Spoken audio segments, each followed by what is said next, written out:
Krishna. So today's topic is Sthit Pragya, finding inner peace amid the midlife crisis. So स्थित प्रज्ञ होता क्या है, उसके ऊपर जाने से पहले मैं आपसे पूछना चाहूंगी, do you have peace in life और your life is in pieces? Decide.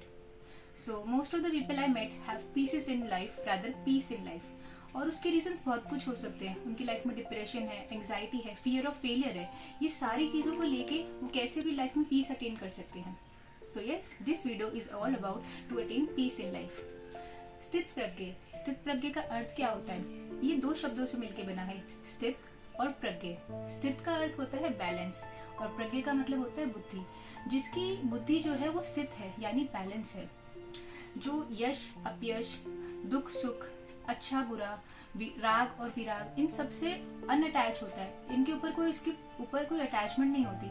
वो समता के साथ अपनी लाइफ जीता है. एक्चुअली में वो इंसान स्थित प्रज्ञ होता है. अब स्थित प्रज्ञ जो इतनी ब्यूटीफुल स्टेज है, इस पे पहुंचा कैसे जाए? हम बहुत सारी बुक्स पढ़ते हैं बट हमें उसका कोई सोल्यूशन नहीं मिलता. और जैसा कि आप जानते हैं, भगवत गीता में हर चीज का सोल्यूशन है. और यही क्वेश्चन अर्जुन ने भगवान कृष्ण से पूछा था भगवत गीता के दूसरे अध्याय के 54 श्लोक में. और वो श्लोक इस प्रकार है, श्री अर्जुन उवाच स्थित प्रज्ञस्य का भाषा समाधिस्तस्य केशव. अर्जुन पूछ रहे हैं, हे केशव, मुझे बताओ स्थित प्रज्ञ का अर्थ क्या है? जैसे एक धनी व्यक्ति के कुछ गुण होते हैं, एक रोगी व्यक्ति के कुछ गुण होते हैं, एक क्षत्रिय के कुछ गुण होते हैं, वैसे ही एक स्थित प्रज्ञ इंसान के, जिसकी बुद्धि जो है वो समता के साथ लाइफ को देखती है, उसके क्या गुण हैं? प्लीज आप मुझे बताओ. तो भगवान अगले श्लोक में बताते हैं, और 2.55 और 56 श्लोक में. और वो श्लोक इस प्रकार है, दुखेश्वनु दिग्गमः सुखेषु विदितस्पृह वितराग भय क्रोधा स्थिति धीर्मनु उच्यते. भगवान बता रहे हैं, भगवान कुछ क्वालिटीज बताते हैं. अर्जुन का जो क्वेश्चन होता है उसको, उसका सोल्यूशन देते हुए कहते हैं कि स्थित प्रज्ञ व्यक्ति की कुछ क्वालिटीज होती है. स्थित प्रज्ञ.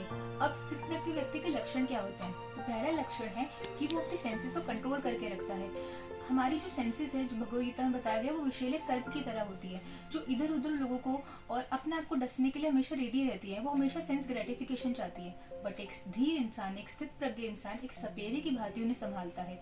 वो अपने माइंड को कंट्रोल करता है by educating his intelligence through shravanam and reading.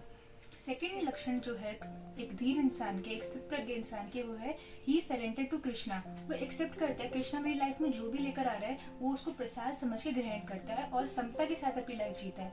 वो राग द्वेष यश अपयश से इफेक्ट नहीं होता, क्योंकि वो कृष्णा को ही अपना सर्वस्व मानता है और वो पूरा सरेंडर होता है कृष्णा की इच्छाओं पे.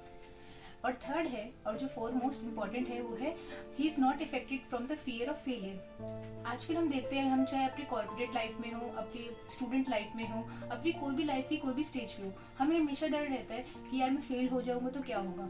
बट एक धीर इंसान, एक स्थित प्रज्ञ इंसान को इससे वो अनइफेक्टेड रहता है. वो सिर्फ अपने कर्तव्य फॉलो करता है और वो फलों से अटैच नहीं होता. सो यस, अभी हमने देखा 3 प्रमुख लक्षण कि एक धीर इंसान, एक स्थित प्रज्ञ इंसान के क्या लक्षण होते हैं. बट अभी यहाँ तक पहुंचा कैसे जाए ये हम जानेंगे. सो हाउ टू अटेन स्थित प्रज्ञ. सो फर्स्ट है surrender and to Krishna. Yes, भगवान भगवद गीता के 18वें अध्याय के 66 श्लोक में बता रहे हैं, सर्वधर्मान् परित्यज्य माम एकम शरणं व्रज. मुझ पे शरण लो, मुझको सरेंडर करो, मैं तुम्हें सब चीजों से मुक्त करूंगा. तुम्हारे जन्म मृत्यु के चक्कर से, तुम्हारे सारे अनर्थों से, तुम्हारे सारे भय से मैं तुम्हें मुक्त करूंगा. और अगर हमारे साथ कृष्णा है तो क्या हम स्थित प्रज्ञ अटेन नहीं कर सकते? ऑफ कोर्स कर सकते हैं. तो yes, surrender into Krishna is the first solution to become धीर इन लाइफ. सेकंड है कि हमें अपनी जो इंद्रियां है वो टॉर्टोइस की तरह करनी है. आपने कभी कछुआ देखा है? उसके 4 पैर होते हैं और एक मुख होता है.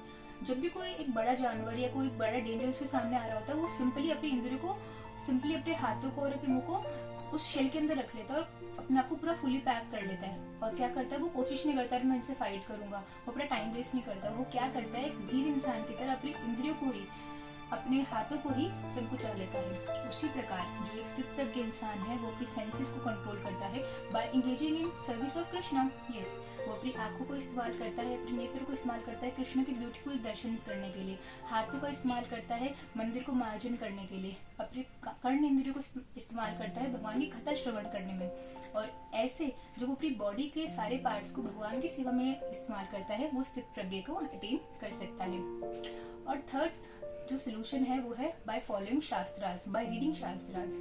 शास्त्रों में जो लिखा है वो बिल्कुल सही है, बट अगर हम उनके अनुकूल चीजें करेंगे तो दैट इज ग्रेट, बट अगर हम सारी चीजें उनके प्रतिकूल करेंगे तो ये तो मिक्सिंग वाली बात हो जाएगी ना, तो हमें कैसे मिलेगा। शास्त्रों में तो लिखा है कि हाउ टू अटेन स्थित प्रज्ञा, आप ये फॉलो करो, हम ये कर रहे हैं, बट अगर हम उल्टा करेंगे तो हम स्थित प्रज्ञा कैसे हो सकते हैं। हमारी लाइफ में ऊपर नीचे तो आएगा ही और हम उसको बैलेंस नहीं कर पाएंगे। So yes, third solution is to follow shastras and reading shastras. So हमने अभी देखा कि स्थित प्रज्ञ इंसान के क्या लक्षण है और वहां तक कैसे पहुंचा जाए। सो आई होप आप इन सारी चीजों को फॉलो कर सकते हो by reading Bhagavad Gita and doing proper shravanam and reading and following shastra, and foremost important is to surrender Krishna. So I pray for you and wishing you all the best for all your endeavors. And if you are new to this channel, please do subscribe, comment and like and share. Hare Krishna.